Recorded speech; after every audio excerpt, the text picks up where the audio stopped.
Imagine this. It's your delivery day to take ownership of your Tesla, and you are super excited the day has finally come. You go, you pick up your Tesla, you drive it home to show your family. You get home, you rush into the driveway because you're excited to show your family, and then this. All because Tesla doesn't include a garage door opener in their car. Well, today we've got you covered, and guess what? You've got two options now to pick from. You can use Tesla's HomeLink, or you can use the new MyQ software. We're gonna take a look at both options and see which one is better.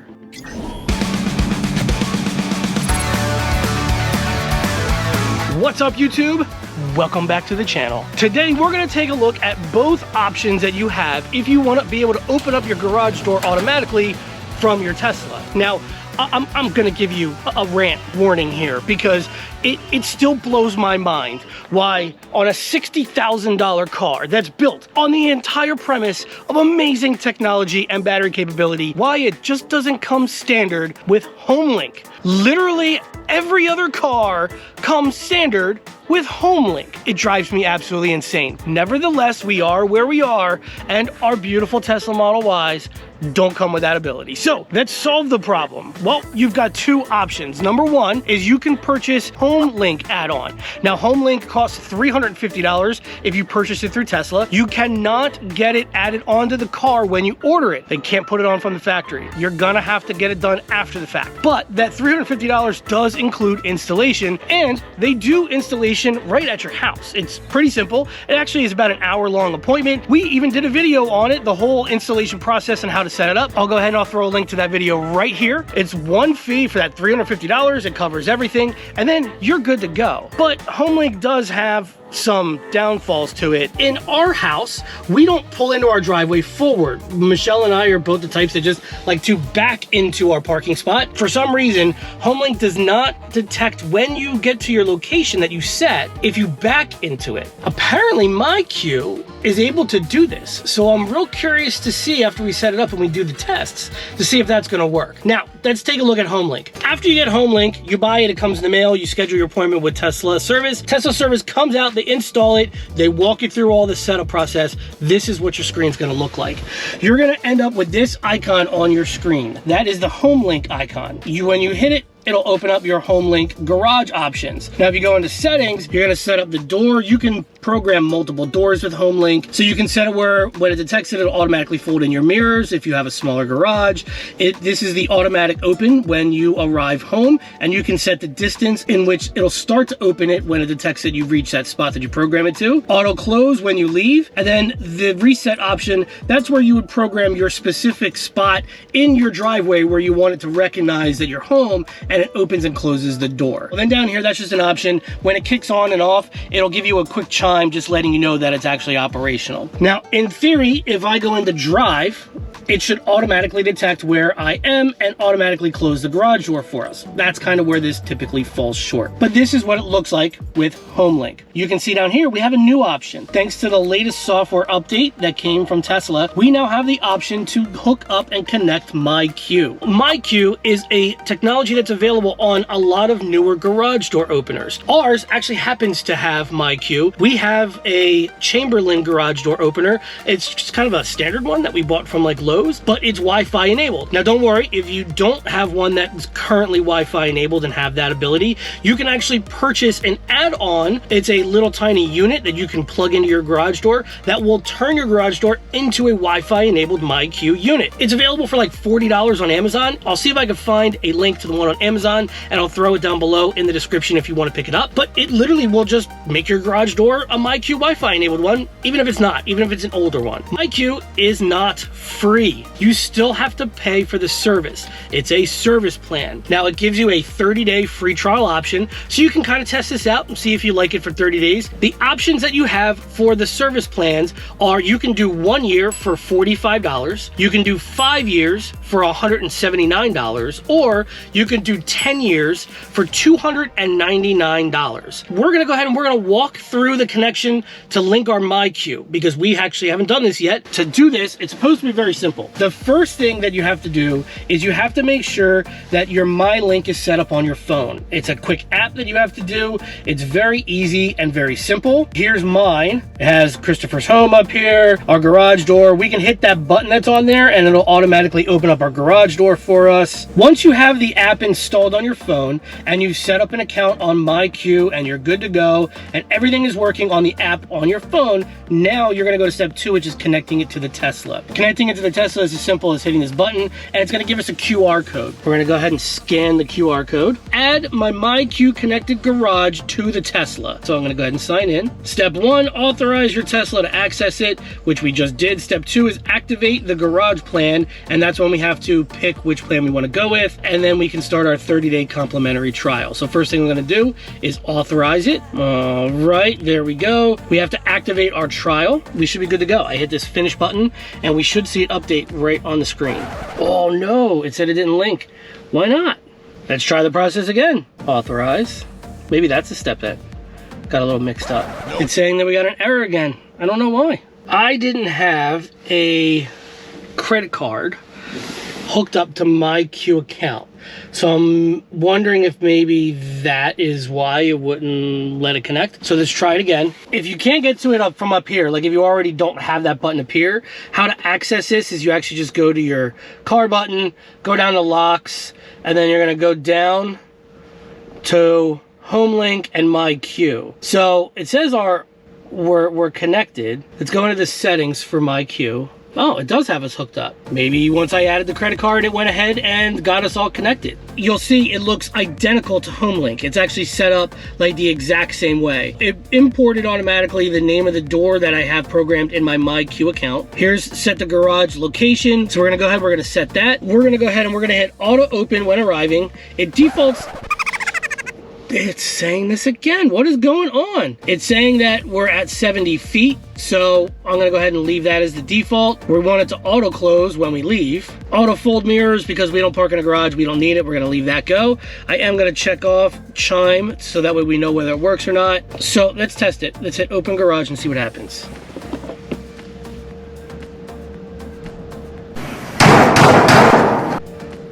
Well, garage door doesn't seem to be moving.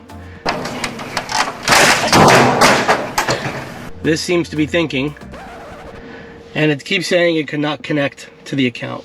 Why don't we try this again? Let's just unlink it. All right, so now we're good. Let's go ahead and let's undo the auto opening and stuff in here. So now we've pretty much turned off HomeLink. So let's go back into MyQ. Okay, this is a good sign, I guess. Set our garage location. So I think we're looking pretty good. I think we're connected. We're not getting the error message anymore. Let's run one more test. Open garage. It's opening. Garage door's opening, so we're good there. All right, now let's go ahead and tempt fate even more, and let's run these tests. Now let's run tests on both of them and see which one works. Since we're connected to MyQ, let's run the test on MyQ. Let's start the testing process. Why don't we test first? We'll pull in forward first to make sure it works legitimately. First, I'd see though if it's gonna go ahead and recognize that we are pulling out. It knows the garage door is currently open. It's even telling us the garage door is open. It's telling us right on the screen. So let's go ahead and let's see if it recognizes that we're leaving. I like it. It's already starting to say it's gonna close in 5 feet. That's, yep, and there's the chime. And it's closing. It recognized that we're leaving the house even though we're pulling out forward. So far, so good. We're just gonna drive around the block real quick, just so we can get some distance between it so it can kind of reset. My neighborhood definitely thinks we're crazy. We drive around in circles in our neighborhood all the time for these videos. Now first, I'm gonna pull in forward and see what it does. It detected us. It knows we're close. 40 feet, 30 feet. I think it's gonna open without a problem. 5 feet, and it's gonna open. Yep. All right, so check. MyQ pulling in forward works like a charm. All right, now we're gonna back up, see if it closes while backing out of the driveway. This time I'm gonna back into our driveway like we normally do and see if it still opens. In reverse, see, there's the telltale sign. It just gives you the feet. It knows it's active and it's ready to close. 10 feet, 5 feet, and it should close it without a problem. Yep, there it goes. There's the chime, closing the door. It detected that we're here already. That's already a good sign. Backing up.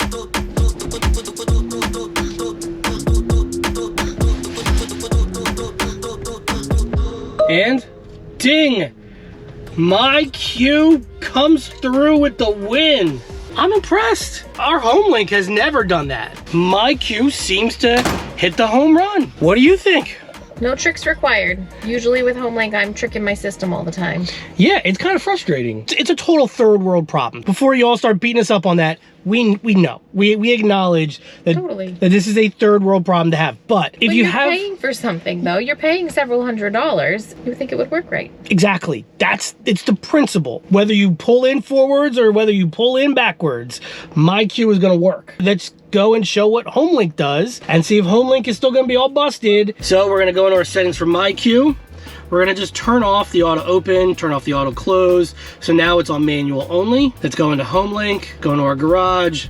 We're gonna turn on auto open, turn on auto close, turn the chime on. And this is our normal settings. This is actually, so 80 feet is actually what the Tesla service guy that services our area, he said 80 feet, since we back in, that's kind of the sweet spot where if it's gonna work, that's kind of where you want it. So we got HomeLink set up, we're in drive, but as you can see, we're not getting anything that shows that it's picked up or driving out of our driveway, which means it's not gonna work. So I'm gonna go ahead, I'm gonna hit activate, and I'm gonna close the door manually. All right, it picked us up. There's our telltale sign. We should have no problems here. Yep, there's the chime. Garage door opens, and there you go. HomeLink works fine when you're pulling in forward. We're gonna reverse back out kind of like normal. It picked us up. There's our feet. I don't think we're gonna have a problem. I think it's gonna close without an issue. There's our chime. There's the garage door closing. HomeLink works great if all you're doing is driving in and out of your driveway, I guess, normally. So it picked us up. Still saying 30 feet. It's not detecting that we're any closer. And here we are in our spot. Still says we're 30 feet away. And nothing.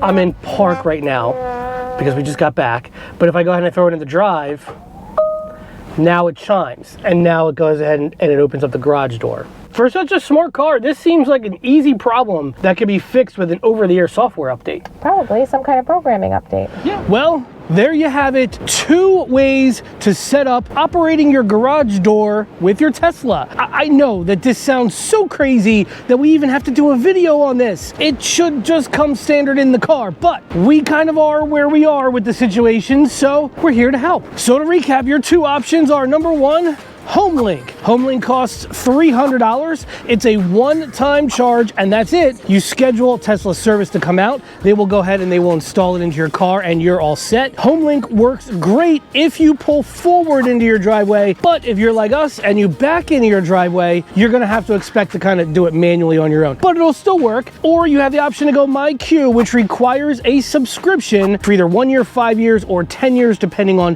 what it is you're looking to do. It may also require a little bit of an upgrade to your garage door system if your current garage door opener is already not Wi-Fi and MyQ enabled. But whether you go in forward to your driveway or back in, it will work, and it'll work pretty flawlessly too. I can tell you, the LockettTech family, we are going to be sticking with MyQ. We are done with HomeLink. Let me know down below, now, are you a family that pulls in forward, or are you a family that pulls in back? Are you thinking HomeLink, or are you thinking of going with MyQ? Let us know down in the comments below. I'm curious to see where everybody kind of falls on this one, because both options are actually pretty good. Just curious to see which one everybody kind of goes with. If you found this video helpful, which hopefully you did, please go ahead and smash that like button down below. It really does help more than you guys know with YouTube and the algorithm. And if you're not already subscribed to our channel while you're down there, go ahead and hit that subscribe button too. We are on a mission to get to 10,000 subscribers as soon as possible, but definitely by the end of the year. We're gonna do a big giveaway too, so you're definitely gonna wanna be subscribed to the channel for when we do that. If you wanna see a video about some great accessories that you can add onto your Tesla in 2023, go ahead and click that video right up there. Right down here will be the last video we did. Thanks as always, guys, and we'll see you in another one real soon.